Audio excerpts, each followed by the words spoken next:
नमस्कार दोस्तों। आज हम बात करेंगे इकोनॉमी कैलेंडर के बारे में। जो ग्लोबल इकोनॉमी कैलेंडर है उसके अंदर आज कौन कौन से महत्वपूर्ण डाटाज आने वाले हैं, इसके बारे में आज हम थोड़ा सा विस्तार से बात करेंगे। इसके बारे में कौन कौन से डाटाज आ चुके हैं और इसका पूरे ग्लोबल मार्केट के अंदर क्या फ़र्क पड़ेगा। तो दोस्तों आज बड़ा ही महत्वपूर्ण दिन है, क्योंकि आज आने वाले हैं यूएस के जीडीपी के आंकड़े और कई देशों के जो इन्फ्लेशन के आंकड़े हैं, कई तो आ चुके हैं और कई आने वाले हैं। हम आपको विस्तार से बताते हैं भारतीय समय के अनुसार। दोस्तों आज भारतीय समय के अनुसार ऑस्ट्रेलिया से इन्फ्लेशन का आंकड़ा आ चुका है और ऑस्ट्रेलिया के अंदर जो महंगाई दर है वह थोड़ी कम हुई है। इन्फ्लेशन रेट क्वार्टर और क्वार्टर 0.7% आई है। प्रीवियस डाटा आया था 0.9% और इन्फ्लेशन रेट ईयर और ईयर आया है ऑस्ट्रेलिया का इस बार 2.1%। प्रीवियस डाटा आया था 2.4%।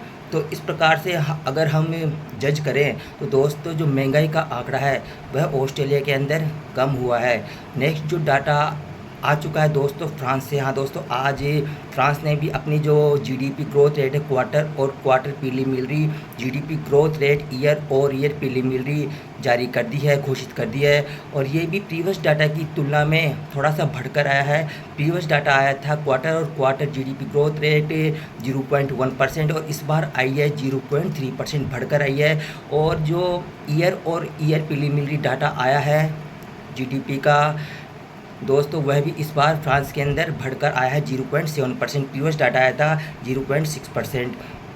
ये तो हमने बात कर ली। अब हम आपको रिटेल सेल्स के आंकड़े और बताते हैं जर्मनी से रिटेल सेल्स के आंकड़े भी जारी हो चुके हैं दोस्तों और ये भी प्रीवियस डाटा की तुलना में इस बार बढ़कर आए। मतलब हर तरफ ग्रोथ हो रही है। मतलब जो ग्लोबल मार्केट है उसके अंदर चाहे कोई सा भी देश हो, जो यूरोपीय देश हो, वह अपनी ग्रोथ कर रहा है। रिटेल सेल्स के आंकड़े भी इस बार जर्मनी के अंदर प्रीवियस डाटा आया था मंथ और मंथ -0.6%, इस बार आया प्लस के अंदर 1.0%। और रिटेल सेल्स के आंकड़े जो प्रीवियस डाटा आए थे ईयर और ईयर 2.6%, इस बार काफ़ी बढ़कर आए हैं, दुगने हो चुके हैं दोस्तों 4.9%। ये काफ़ी अच्छा आंकड़ा है। और अब आने वाले हैं दोस्तों भारतीय समय अनुसार दोपहर को 12:30 बजे जो स्पेन है वह भी अपने इन्फ्लेशन के आंकड़े जारी करेगा। और जो जर्मनी देश है, यूरोपीय देश जर्मनी, वह भी अपनी जीडीपी के आंकड़े जारी करेगा भारतीय समय अनुसार 1:30 पर। नेक्स्ट डाटा जो रिलीज होगा वो होगा यूरो एरिया से और वह डाटा होगा जीडीपी ग्रोथ रेट का और इकोनॉमी सेंटीमेंट का। नेक्स्ट डाटा रिलीज होगा भारतीय समय अनुसार 4:30 पर MBA 30 ईयर मॉर्गेज रेट का डाटा जारी होगा। और नेक्स्ट डाटा रिलीज होगा भारतीय समय अनुसार शाम को 5:30 पर मेक्सिको से जीडीपी ग्रोथ रेट का आंकड़ा। और अब हम आपको बताने वाले हैं शाम को जो सबसे महत्वपूर्ण आंकड़ा आता है हमेशा की तरह यूएस से। दोस्तों आज यूएस अपने आंकड़े जारी करने वाला है। पहला जो आंकड़ा सर्वप्रथम जो महत्वपूर्ण आंकड़ा आने जा रहा है वो आएगा एडीपी एम्प्लॉयमेंट चेंज का। हाँ दोस्तों, जो प्राइवेट संस्थान में नौकरियों की बात होती है उसके अंदर क्या पोजीशन चल रही है उसका आंकड़ा आएगा एडीपी एम्प्लॉयमेंट चेंज का। इसमें क्या चेंज जो है, कितनी घटी है कितनी बढ़ी है नौकरियाँ, इसके बारे में आंकड़ा आएगा। और नेक्स्ट डाटा आएगा दोस्तों जीडीपी ग्रोथ रेट का। ये क्वार्टर और क्वार्टर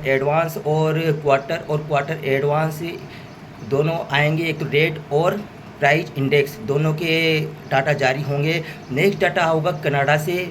जो आज कनाडा जो देश उसका से जो सेंटर बैंक है BOC bank of centre BOC है, वह अपने इंटरेस्ट रेट क्या चल रही है उसके बारे में आंकड़े जारी करने जा रहा है। आज वो घटाता है बढ़ाता है। बीओसी जो बैंक ऑफ कनाडा है, जो कनाडा का सेंटर बैंक है दोस्तों। नेक्स्ट डाटा आएगा भारतीय समय अनुसार 7:30 पर अमेरिका से ही पेंडिंग होम सेल्स मंथ और मंथ और पेंडिंग होम सेल्स ईयर और ईयर के आंकड़े आएंगे।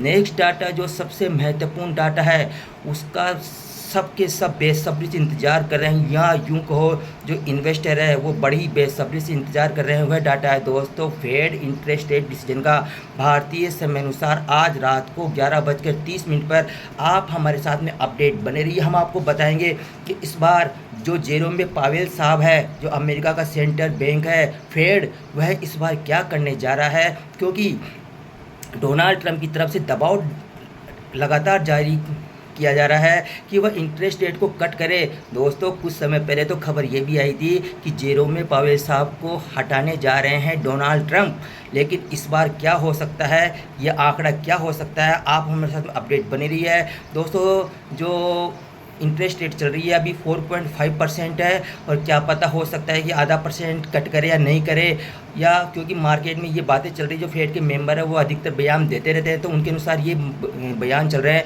कि फेड इंटरेस्ट रेट में इस समय कोई बदलाव नहीं करेगा, और अपने स्टेंस के अंदर क्या बदलाव करता है वह भी बड़ा देखना महत्वपूर्ण है। तो दोस्तों आज हमारे साथ अपडेट बनी रही, यह है आज का ग्लोबल इकोनॉमिक कैलेंडर।